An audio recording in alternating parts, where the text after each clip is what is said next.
You think the Wayfair scandal is bad? Wait until people start waking up to what this picture means. And, for people who don't know what the Wayfair scandal was, that was all about potential child trafficking, because it's like, a company that sells different pieces of technology, and they're all basically very affordable until you get to some of their interesting file cabinets that have absolutely no technical reason for being more expensive than other filing cabinets, except they're selling some of them for upwards of $10,000 and $20,000, because it's not a filing cabinet they're selling. They're trafficking children through it. This is a classical example of how child trafficking works. You could find luggage on eBay that sells normally for a couple $100, and people are selling it for like $30,000 because it's not luggage that they're actually selling. It's a listing for the trafficking of kidnapped children.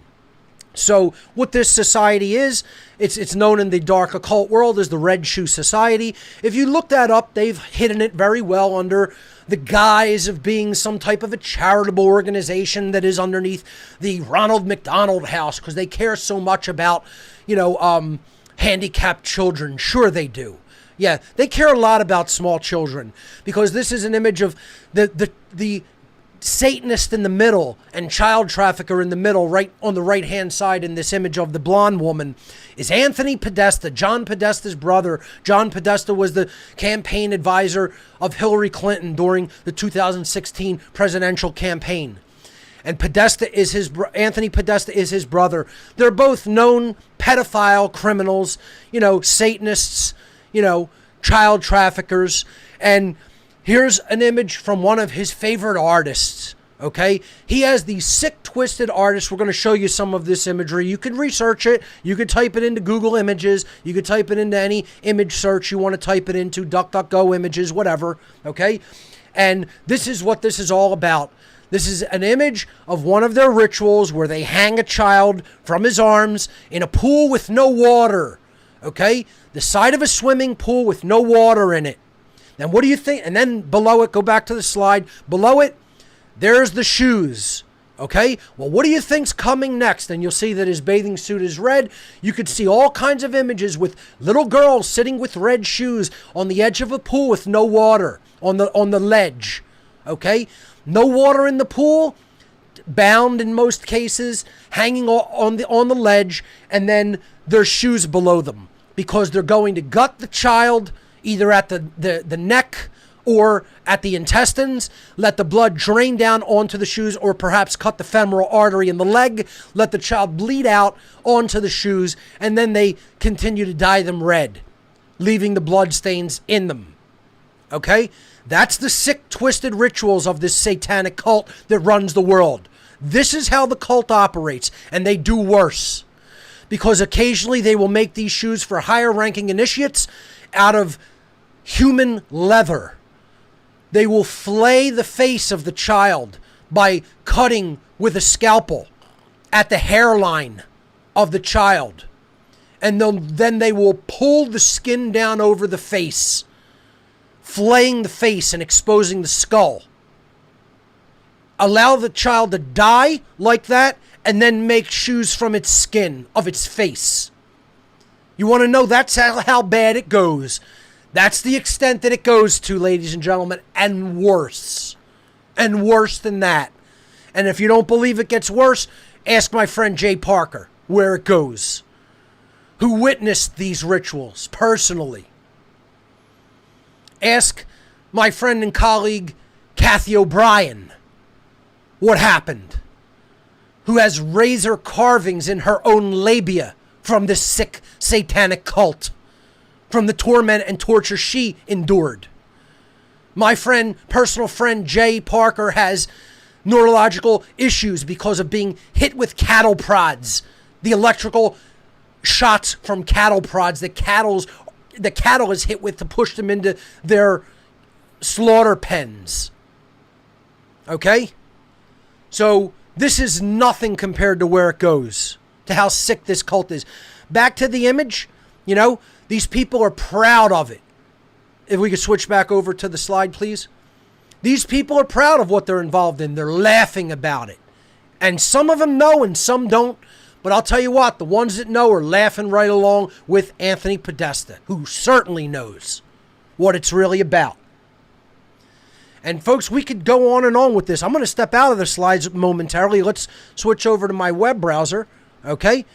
Yeah, switch over to my web browser. Okay? Here's some of the art that comes up as a result of just a simple search, Podesta artwork. You know, here are some girls. You could just look at the image. Okay? Again, in a pool with no water. Often, you know, you'll see the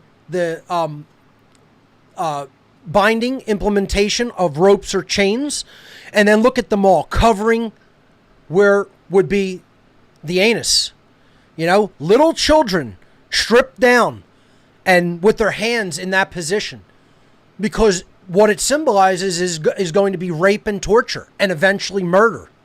You know, this is the sick artwork. Here's Anthony Podesta in his own home with a sculpture of the murder of one of Jeffrey Dahmer's victims, who was depicted like this in the home of Jeffrey Dahmer, headless and in this sick ritualistic position of forming a loop representing this will be endless. We will always get away with it and it will be forever. That's why he's positioned like this. It's a symbolic Ouroboros, meaning it's eternity. It will go on and on and on and on and on, and we will never be brought to justice. Okay? And then you could just keep going into this artwork. You know, you get to sick things like this with people dressed up, you know, as animals. You know, there's that image I just showed you. Children in cages on the backs of human beings dressed as goats. Humans raping children. Here, look at this one. This is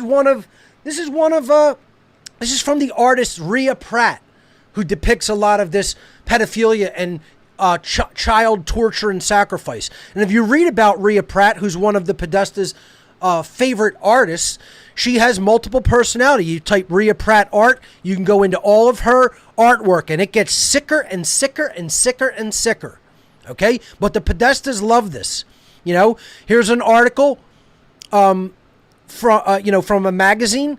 The woman who shares a body with 14 different artists because she has DID, dissociative identity disorder, which was formerly called multiple personality disorder. Okay?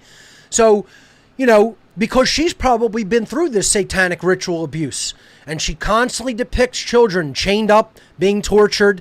You'll always see this half image of the child in the same position that represents them being dissociated from the experience. It could also represent them being killed and the spirit, you know, being released from the body. But it's largely about dissociation. You can keep reading about, you know, read all about that in an article like that. I'll link to it. Okay? But look at some of her art. You know, I mean, you look at something like this one here. Okay? And it's a child being raped while being held down by another person. But then you see there's beings in the image who are halfway in and out of reality. And this can be a depiction artistically of entities that are really controlling the physical beings. This could be the entity who's actually controlling this body. You know, this could be on the other side of the bed, the entity that's controlling this person holding the child down. Okay? And you can see this over and over and over again. Here's them torturing a child. Often they'll use electronic methods of torture. Okay? But it's some sort of a sexual act, stepping on the child. And then there's the child's body, dissociated and or in the process of dying. Look at this one. Children being laid out on tables, the dissociated or dead images, spirits of the children, and then dark beings all around it. You know, these don't even look like human heads. Okay? And you can go on and on and on and on. Here's the use of cattle prods, often described by, you know, people like Jay Parker when they talk about the satanic ritual abuse methods. Okay? And then again, a being in the same position as the being doing the torture with the child chained up in probably a pool with no water. Other children covering their ears. Why is he covering his ears? Because he's hearing the electrical discharge of the cattle prod, which is extremely loud. You ever hear a taser discharged? You ever discharge a taser yourself and hear how loud it is? Well, imagine a cattle prod and how loud that discharge is. So it's almost deafening, especially to a child. So they're in a fetal position, recognizing, traumatized by the torture, and with their hands over their ears. And then, you see the electrical discharge of the child who's chained up. And you could go on and on and on and on and on.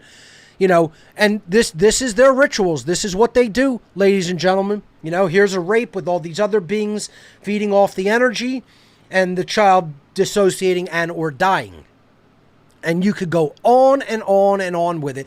And this is what the Podestas revere. They revere stuff like this. Okay? They have it all hanging in their home. You can go, all you got to do is type Podesta artwork, and it's not by them. It's what they put inside their own homes, demons hugging little children, sick stuff, folks. This is what they're into. All right. That's what we're being distracted from with the COVID-19 alleged crisis. Okay. This is what it's all ultimately about, folks. It's not about anything else. It's about because it was coming out publicly. This is what the whole fake media narrative came out of. This is what the whole Russian collusion narrative came out of. That this is the cult that runs the world. You're not in it. And this is their practices. It's described by a ton of people. It's been described by children. It's been described by Hollywood insiders that have been the victims of the cult. Back to the slides, because I'm going to move on now, okay? And then we're going to go to calls. But this is a low-level part of the club. This isn't even as high as it goes. You think the Podestas are as high as it goes? They're low-level minions, rank-and-file minions, who at the first sign of any trouble will be the first people thrown under the bus, like their buddy Jeffrey Epstein. Just to detract attention and make idiots who don't know any better think, oh, that was just some sick person who formed a child pedophile ring on his own. No, it goes up to the highest levels of power in society, all the way up to the highest levels of government and beyond, to the real power structure. Through the shadow government or deep state and up into the high levels of the dark occult. The real mind controllers and social engineers whose names you'll never hear.